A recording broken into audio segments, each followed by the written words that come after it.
3 में मैं आपके सामने अस्कंदन या अवक्षेपण, कोलाइडों का रक्षण और कोलाइडों के अनुप्रयोग की चर्चा करूंगा।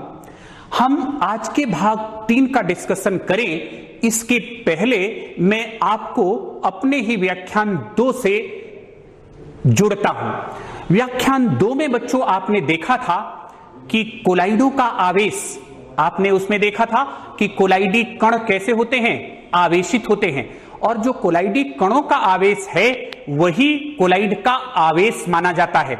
वैसे पूरा कोलाइडी निकाय उदासीन होता है, लेकिन कोलाइडी कण क्या होते हैं, आवेशित होते हैं, और वही कोलाइडी कणों का आवेश ही कोलाइडों का आवेश माना जाता है। जैसे हम किसी कोलाइड को ले लें, जैसे हम गोल्ड साल को ले लें, साल भी एक तरह का कोलाइड है, कोलाइड का एक प्रकार है, तो इसके कोलाइडी कणों पर क्या होता है, इसके कोलाइडी कणों पर ऋणावेश होता है।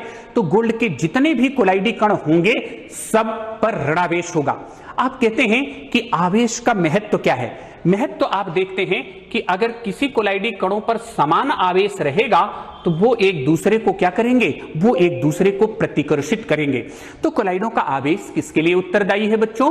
कोलाइडों का आवेश कोलाइड के अस्थायित्व के लिए क्या है, उत्तरदायी है। ये कोलाइड को अस्थायित्व देता है।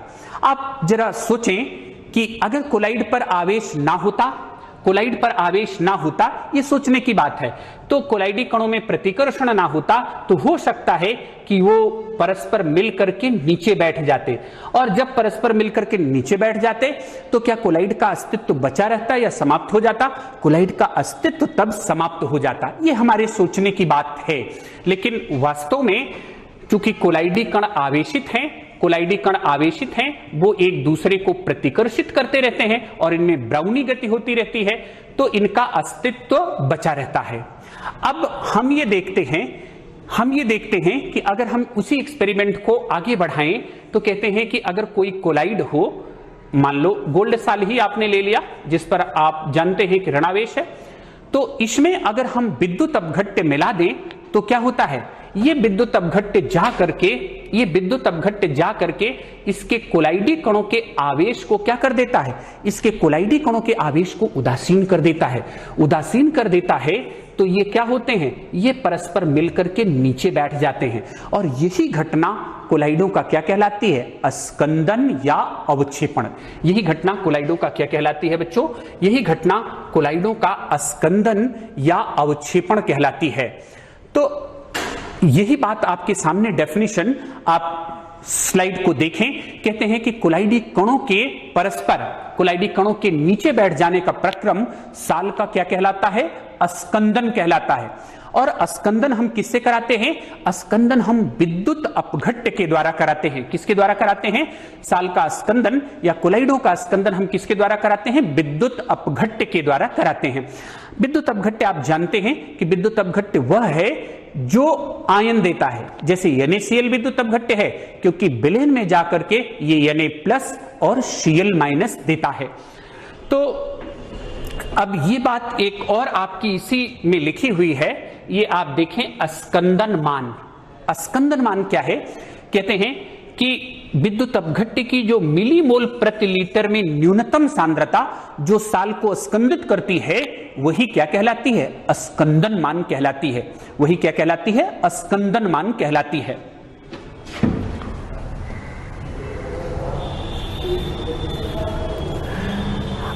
अब बच्चों हम आपके सामने डिस्कस करें, थोड़ा सा आपको बताना चाहते हैं कि अस्कंदन की क्रियाविधि क्या है, उसको हम और आपको स्पष्ट करना चाहते हैं। लेकिन उसके पहले आप सीख गए हैं कि किसी भी साल के कणों पर क्या है, आवेश है, चाहे धनावेश है चाहे ऋणावेश है। जब हम विद्युत अपघट्य मिलाते हैं तो क्या हो जाता है, उस घटना को हमने एक फिगर से दिखाया है कि ये कोलाइडी कण हैं जिन पर आप, ये कोलाइडी कण हैं, ये आपको कोलाइडी कण दिख रहे हैं।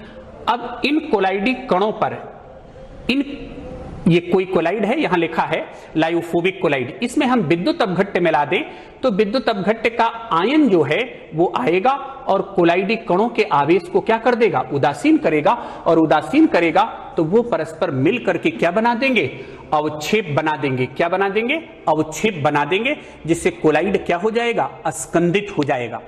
तो कहते हैं कि कोलाइडों का अस्कंदन जो है, कोलाइडों का अस्कंदन एक नियम के अनुसार होता है और इस नियम को हम क्या कहते हैं? इस नियम को कहते हैं हार्डी-सुल्ज नियम। क्या कहते हैं? हार्डी-सुल्ज नियम। तो आइए बच्चों देखा जाए कि हार्डी-सुल्ज नियम क्या है। कौन सा नियम हमें देखना है? हार्डी-सुल्ज नियम क्या है। अगर आपको हार्डी-सुल्ज नियम बताएं तो आपको यह बात सीखनी होगी। ये बात आप सीख सकते हैं कि जैसे ये आपके पास गोल्ड साल है, गोल्ड साल है। अब इसमें आपने क्या मिला दिया? इसमें आपने मिला दिया NaCl। तो NaCl किस में टूटेगा जाकर के? Na प्लस और Cl माइनस में। तो होता क्या है बच्चों कि गोल्ड के कोलाइडी कणों पर ऋणावेश है, तो जब आपने NaCl मिलाया तो उसके पास धनावेश और ऋणावेश दोनों है। तो जब आप इसको मिलाते हैं तो गोल्ड के कणों का जो ऋणावेश है वो NaCl का Na प्लस इस आवेश को उदासीन कर देता है। और यहां भी अगर आप बच्चों सीखें, अगर हम कोई धनावेशित साल ले लें और उसमें भी NaCl मिला दें तो अब NaCl का Cl माइनस कोलाइडी कणों के धनावेश को क्या कर देगा? उदासीन कर देगा और वो परस्पर नीचे बैठ जाएंगे, अर्थात इनको क्या कर देगा? अस्कंदित कर देगा। तो कहते हैं कि ये हार्डी-सुल्ज नियम से बात आती है कि किसी साल का अस्कंदन करने में वह आयन प्रभावी होगा जिसका आवेश कोलाइडी कणों के आवेश के क्या होता है? विपरीत होता है। जैसे साल आपका धनावेशित है तो विद्युत अपघट्य का ऋणायन उसे क्या करेगा? उसे क्या करेगा? अस्कंदित करेगा। उसे क्या करेगा? अस्कंदित करेगा। और उसे ही किसी साल का स्कंदन करने में वह आयन प्रभावी होगा, वह आयन प्रभावी होगा जिसके आवेश का चिन्ह कोलाइडी कणों के आवेश के चिन्ह के क्या होता है? विपरीत होता है। और इसे ही बच्चों एक नाम देते हैं और वो नाम क्या कहलाता है? वो नाम कहलाता है प्रभावी आयन। क्या कहलाता है? प्रभावी आयन। तो साल का स्कंदन करने के लिए विद्युत अपघट्य का कौन सा आयन प्रभावी होगा? वह आयन प्रभावी होगा जिसके आवेश का चिन्ह कोलाइडी कणों के आवेश के क्या होगा? विपरीत होगा। अब थोड़ा और हम बताते हैं बेटा कि जैसे आपके पास कोई सॉल है, आपके पास कोई सॉल है ये, और उसी साल को हमने 3 कंटेनर में रख दिया, 3 कंटेनर में, और मान लो गोल्ड ही साल है, इसको 3 कंटेनर में रख दिया। हमने विद्युत अपघट्य के रूप में एक में क्या मिलाया? NaCl, एक में क्या मिलाया? MgCl2 और तीसरे में क्या मिलाया? AlCl3। तो पहला वाला कंसेप्ट तो आपका है, गोल्ड साल ऋणावेशित है। Sodium chloride Na plus, magnesium chloride में कौन सा आयन है? Mg++, और एल्युमिनियम क्लोराइड में कौन सा आयन है? Al++।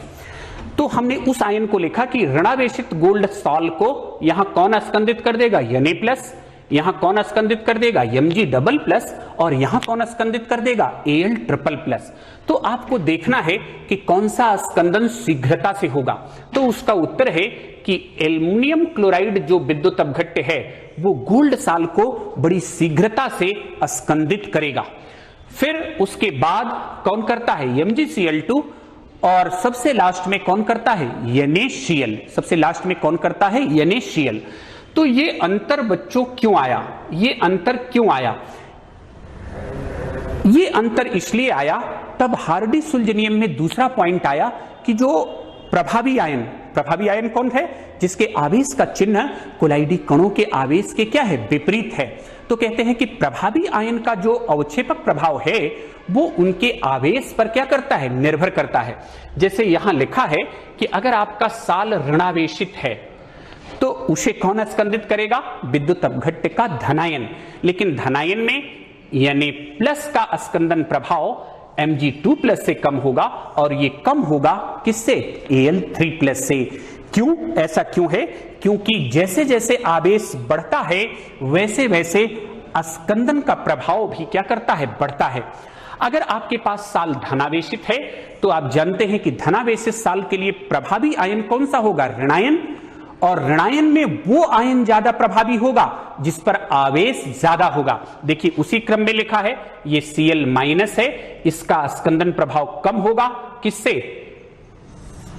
इस पर 2 माइनस है, इसका स्कंदन प्रभाव कम होगा फॉस्फेट आयन से, और इसका स्कंदन प्रभाव कम होगा किससे? फेरोसाइनाइड आयन से, क्योंकि फेरोसाइनाइड आयन पर 4 यूनिट क्या है? ऋणावेश है।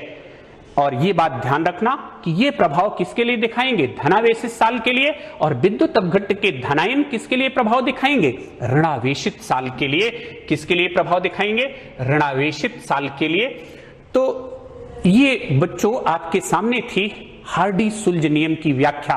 उसको आप जानते हैं कि किसी साल का स्कंदन करने में विद्युत अपघट्ट का वह आयन प्रभावी होगा जिसके आवेश का चिन्ह कोलाइडी कणों के आवेश के विपरीत होता है, और आयनों का जो स्कंदन प्रभाव है वो इनके आवेश पर निर्भर करता है। प्रभावी आयन का जो स्कंदन प्रभाव है, प्रभावी आयन कौन सा है?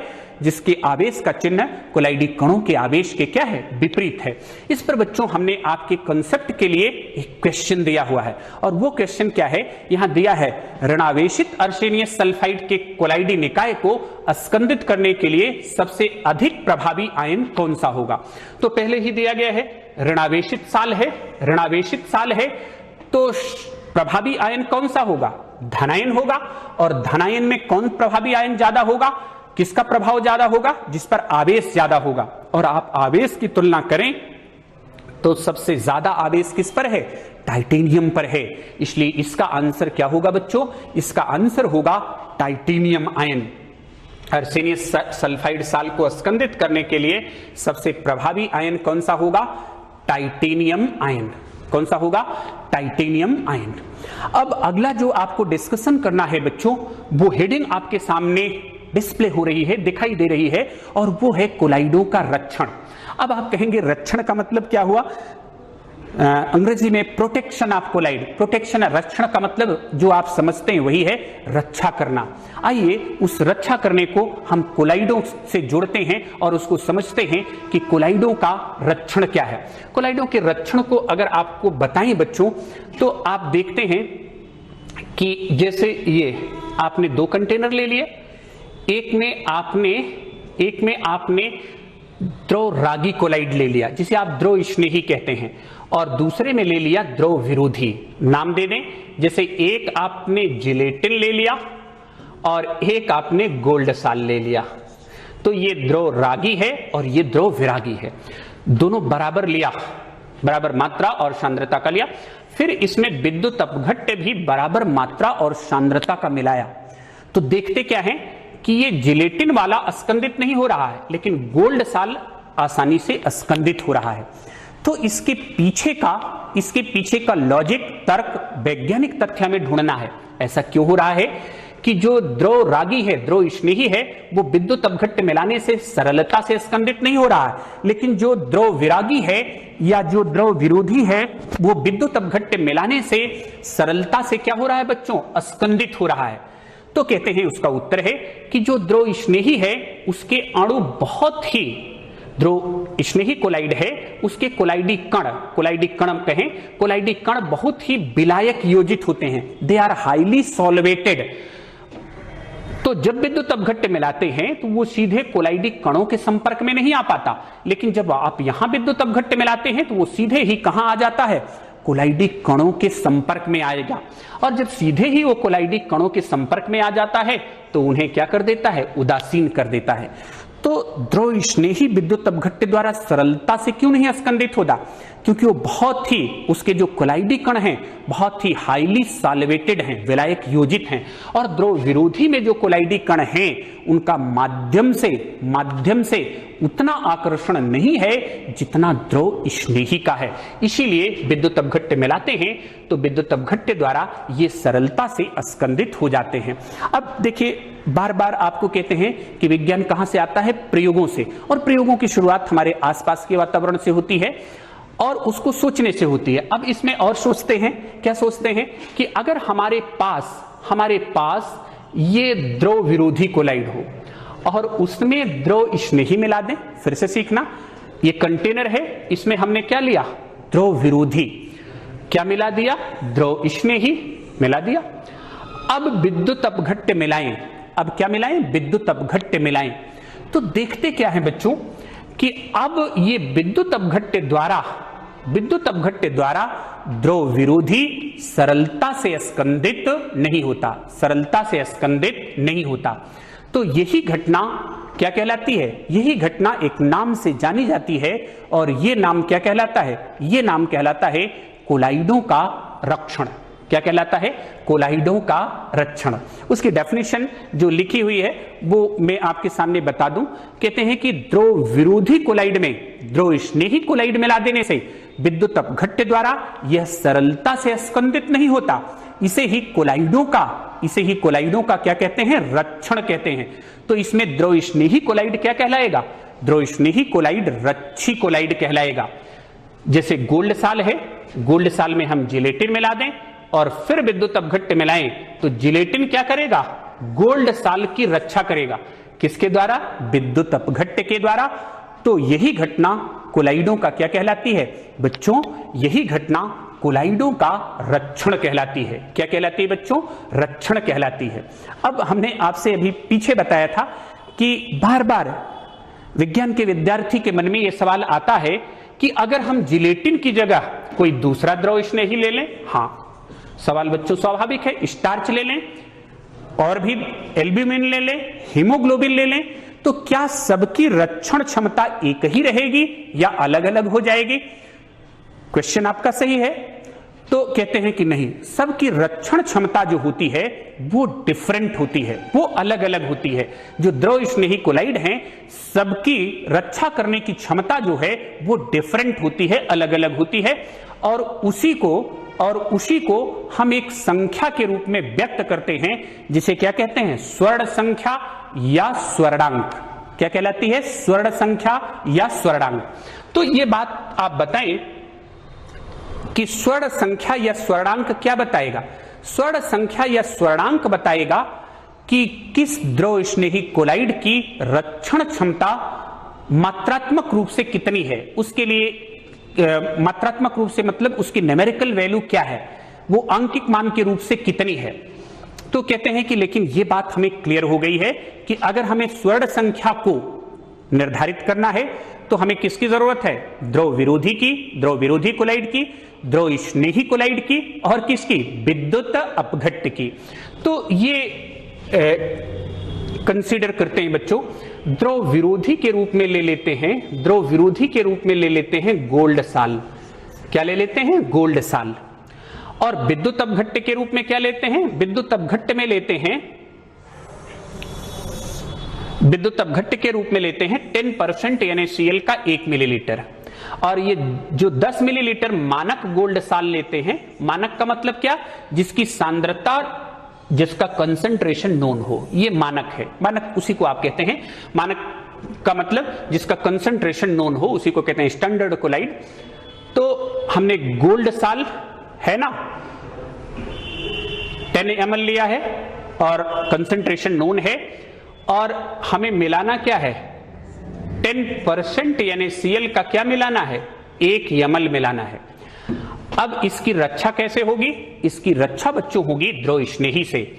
तो द्रव स्नेही एक बार आप क्या मिलाएं? जिलेटिन मिलाएं, एक बार स्टार्च मिलाएं, एक बार हीमोग्लोबिन मिलाएं। तो देखते हैं कि इनकी कितनी मात्रा लगी। तो अगर आप देखें तो ये है जिलेटिन लिया तो स्कंदन से रक्षा में ये मात्रा लगी, हीमोग्लोबिन ये मात्रा, एल्ब्यूमिन ये मात्रा, स्टार्च ये मात्रा। तो कहते हैं कि मात्रा की इकाई क्या है? मात्रा की इकाई बच्चों मिलीग्राम है। तो कहते हैं कि मिलीग्राम आपने दिखाया नहीं, वो डेफिनेशन में बोलते हैं। आप सुनिए, किसी द्रव स्नेही कोलाइड का स्वर्णांक इसका मिलीग्राम में वह भार है जिसकी उपस्थिति में 10 मिलीलीटर मानक गोल्ड साल में 10% NaCl का 1 मिलीलीटर डालने से इसका स्कंदन रुक जाता है। तो उस 10 मिलीलीटर मानक गोल्ड साल की 10% NaCl के 1 मिलीलीटर से रक्षा करने में स्टार्च का कितना लगा? 25 मिलीग्राम।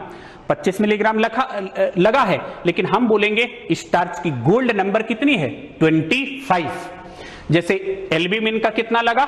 0.10 मिलीग्राम, लेकिन मिलीग्राम नहीं बोलेंगे। जब हम स्वर्ण संख्या बोलेंगे तो कहेंगे कि एल्ब्यूमिन की स्वर्ण संख्या 0.10 है। उसे हमने डेफिनेशन में कह दिया है किसी द्रव स्नेही कोलाइड का स्वर्णांक इसका मिलीग्राम में वह भार है जिसकी उपस्थिति में 10 मिलीलीटर मानक गोल्ड साल में 10% NaCl का 1 मिलीलीटर डालने से साल का स्कंदन रुक जाता है। यहां आप कंपैरिजन करते हैं। क्या कंपैरिजन करते हैं? आप बताना है बच्चों कौन सा रच्छी कोलाइड अच्छी क्वालिटी का होगा, जिसका स्वर्णांक कम हो या जिसका स्वर्णांक ज्यादा हो। या आप देखें जिलेटिन अच्छा रच्छी कोलाइड है या स्टार्च? तो उत्तर क्लियर है। क्या स्पष्ट है कि जिस द्रव स्नेही कोलाइड का स्वर्णांक जितना कम होता है वो उतना ही अच्छा रच्छी कोलाइड होता है। जैसे इसमें जिलेटिन एक उच्च कोटि का रच्छी कोलाइड है और स्टार्च जो है वो उससे निम्न कोटि का रच्छी कोलाइड है। उससे निम्न कोटि का क्या है? रच्छी कोलाइड है। तो ये बच्चों आपके बारे में ये बच्चों आपके लिए स्वर्ण संख्या का क्या था? स्वर्ण संख्या का डिस्कशन था। अब बहुत सारी, जब हम कोलाइड भाग 1 शुरू कर रहे थे, भाग 2 हमने देखा और आज हम भाग 3 आप लेकर के आपके सामने उपस्थित हैं। तो बहुत सारे बच्चों के मन में जिज्ञासा आती है कि इतना हम कोलाइड पढ़ रहे हैं, कोलाइड का अनुप्रयोग क्या है? अब बच्चों आपने कोलाइड की अवधारणा पढ़ लिया है, अनुप्रयोग आप देखेंगे और वो आपकी जिज्ञासा शांत हो जाएगी कि कोलाइड का अनुप्रयोग क्या है या कोलाइड किस लिए हमारे लिए महत्वपूर्ण है। इसमें पहली हेडिंग आपके सामने लिखी है धूम्र का विद्युतीय अवक्षेपण। क्या लिखा है? धूम्र का विद्युतीय अवक्षेपण। धुआं बच्चों आप जानते हैं कि धुआं क्या है? कोलाइड, धूम्र कोलाइड है। अभी आप इसका एरोसॉल नाम दे रहे थे कि धुआं जब निकलता है कहीं से भी, चिमनियों से निकलता है, किसी भी औद्योगिक एक्टिविटी से निकलता है या किसी भी एक्टिविटी से निकलता है, तो धुएं में कार्बन के, आर्सेनिक के कोलाइडी कण रहते हैं और कार्बन के कणों पर क्या है? ऋणावेश है। जब धुआं वायु में मिल जाता है तो सांस के द्वारा हमारे कहां पहुंच जाता है? शरीर में पहुंच जाता है और वो सांस संबंधी कई बीमारियां उत्पन्न करता है। तो कहते हैं कि इसका निराकरण कैसे किया जाए? इसका निराकरण आपको ऐसे किया जा सकता है कि चिमनियों से निकलने वाला धुआं है उसे हाई वोल्टेज उच्च वोल्टता से प्रवाहित कर दें। जैसे कार्बन का ऋणावेशित कण है तो हाई वोल्टेज का धनावेश है, तो ये इसके कोलाइडी कणों को उदासीन कर देगा और वो नीचे बैठ जाएंगे। तो अब ये जो बाहर निकलेगा उसमें कार्बन के कण नहीं रहेंगे। कार्बन के कण नहीं रहेंगे तो वो हमारे लिए हार्मफुल नहीं होगा, हमारे लिए नुकसानदायक नहीं होगा। इसी को कहते हैं बच्चों, इसी को कहते हैं, ये आपके सामने है, इसी को कहते हैं काट्रेल अवक्षेपक। और उसका ये एक फिगर आपके सामने ये दिखाया गया है। काट्रेल अवक्षेपक का ये फिगर आपके सामने है कि यहां हमने हाई वोल्टेज लगाया है। क्या लगाया है? High voltage. यहां से आपका स्मोक है और ये gases free from carbon particle. तो हाई वोल्टेज क्या करता है? स्मोक के कणों को क्या कर देता है?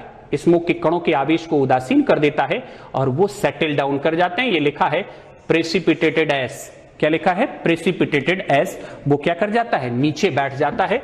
तो ये इसका अगला आपके सामने जो अनुप्रयोग है वो लिखा है बच्चों पेयजल का शुद्धिकरण। तो कहते हैं कि पेयजल के शुद्धिकरण से क्या अभिप्राय है? पेयजल के बारे में आपसे बताएं कि बहुत सारा ये आती है, ये आंकड़े अपने यहां आते हैं कि हमारे शरीर में जो बीमारियां होती हैं उसमें से 70% तक बीमारियां ऐसी होती हैं जो अशुद्ध पानी से फैल जाती हैं। इसलिए शुद्ध जल ग्रहण करना ये बहुत ही शरीर के लिए क्या हो जाता है? इंपॉर्टेंट हो जाता है। तो कहते हैं कि इस पेयजल का शुद्धिकरण, इस पेयजल का शोधन कैसे किया जाए? उसमें कोलाइडों की क्या भूमिका है? उसमें कोलाइडों की ये भूमिका है कि जैसे आपका पेयजल है और अगर उसमें कुछ निलंबित कण हैं, बड़े कण हैं, तो आप उसमें सिंपल प्रयोग से क्या मिला सकते हैं? आप मिला सकते हैं एलम। एलम क्या है? एलम फिटकरी आप बोलते हैं, ये विद्युत अपघट्य है। तो ये जो इसमें अशुद्धियां हैं, ये अशुद्धि के कणों को क्या कर देगा, उदासीन कर देगा, और वो कहां बैठ जाएंगे, वो नीचे बैठ जाएंगे। आप पानी को फिल्टर कर लीजिए, वो पानी कैसा हो जाएगा, पीने योग्य हो जाएगा।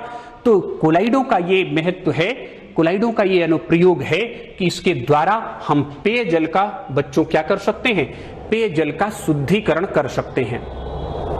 औषधियां आप जानते हैं, औषधियां क्या करती हैं, अगर हमें कोई डिजीज हो जाए, कोई बीमारी हो जाए, तो उसे दूर करने में हम औषधियों का क्या करते हैं, इस्तेमाल करते हैं।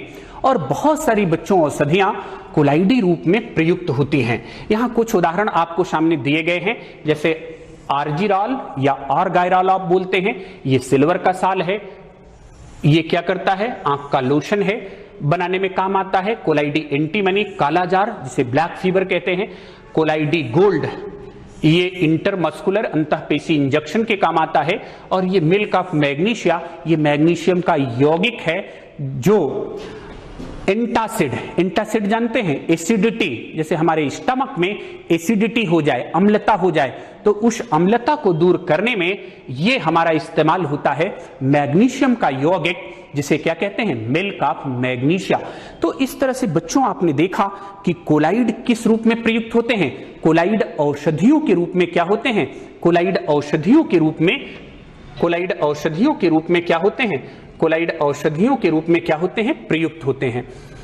ये घटना एक है डेल्टा का बनना।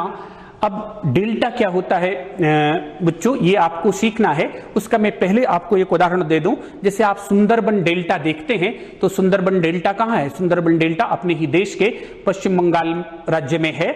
और किसके लिए प्रसिद्ध है, सुंदरबन डेल्टा रॉयल टाइगर के लिए प्रसिद्ध है, मैनग्रोव फॉरेस्ट के लिए प्रसिद्ध है।